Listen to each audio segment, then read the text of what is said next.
সড়কের পাশে ঝুপড়ি ঘরে ৩০ বছর ধরে পাঁচু মিয়ার বসবাস।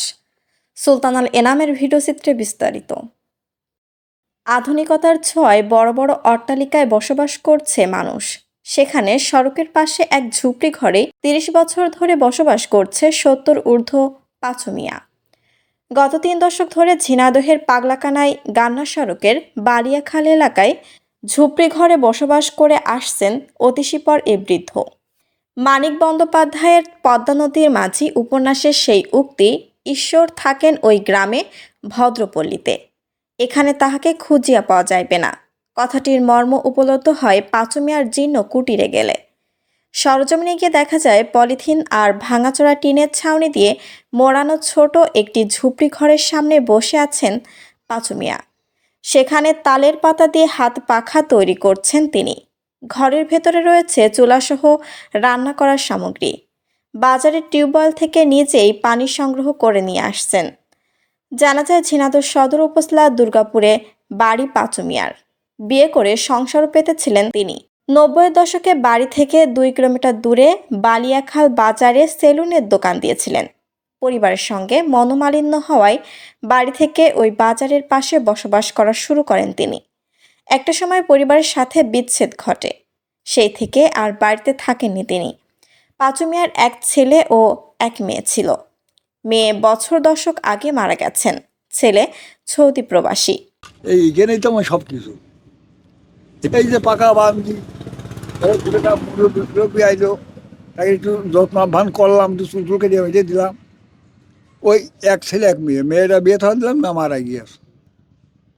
ছেলেরা তার এক ছেলে এক মেয়ে, তা এখন তিনি বর্তমান দুবাই আছে। খোঁজ খবর আর কি নেবে, তার এখন বাইল বাচ্চা হয়ে গিয়েছে, জায়গা জমি নেই, গরিব মানুষ আমি।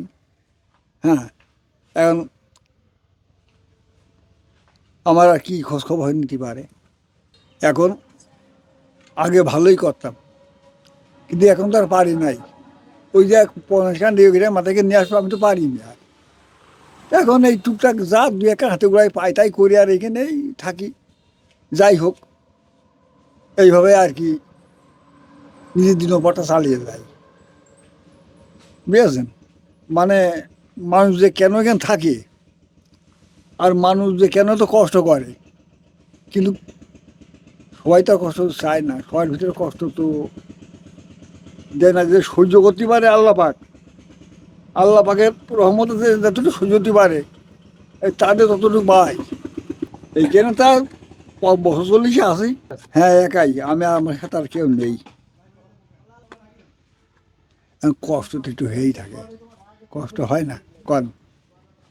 এই পুরীর মধ্যে একা একা থাকা একটু কষ্ট তো হতেই পারে। এইখানে রান্না করি তো, ওই ওখানে রান্না করি, দিন একবারকে রান্না করি, খাই 2 বার। স্থানীয়রা জানায় শারীরিকভাবে বেশ অসুস্থ তিনি, তবুও কারো কাছে হাত পাতেন না। এই বয়সেও দিব্যি হাত পাখা তৈরি করে জীবিকা নির্বাহ করছেন। ওই ঝুপড়ি ঘরে নিজেই রান্না করেন। শিলা আক্তার, বিজেটিভি নিউজ। দীর্ঘদিন যাবৎ তা মনে হয় আজ থেকে 20-25-30 বছর ওই ওই দোকানেই থাকে, করে রান্না করে ওখানেই খায়। ওর বউ মারা গেছে বেশ কয়েক বছর আগে, কিন্তু আনুমানিক আমি ধারণা করতে পারবো না, তবু মনে হয় যে 15 বছর বেশি হবে ওর বউ মারা গিয়েছে। বাড়িতে ওর ছেলে পিটাবো, ছেলে গিয়েছে বিদেশে, পিটাবোরা খুব একটা ইয়ে না। এইখানে অনেকের সহযোগিতা কামনা করা হয়েছে, কিন্তু ওর দিকে কেউ হাত বাড়ায় না। আমি আমাদের কান্না ইউনিয়নের পক্ষ থেকে বা এলাকার পক্ষ থেকে আমরা উপজেলা পরিষদকে জানানো হয়েছে যে এর একটা যে কোনো ব্যবস্থা করে দেওয়ার জন্য। কিন্তু আমি আপনাদের কাছে বলছি যে আপনাদের সহযোগিতা বা সরকারের কাছে কামনা করি, সরকার মহোদয় যদি ওনার একটু দিকে তাকায় বা একটুখানি যে কোনো সাহায্য সহযোগিতা করে, তাহলে লোকটা ভবিষ্যৎ জীবন হয়তো একটু ভালো হবে, ভালোভাবে কাটতে পারবে।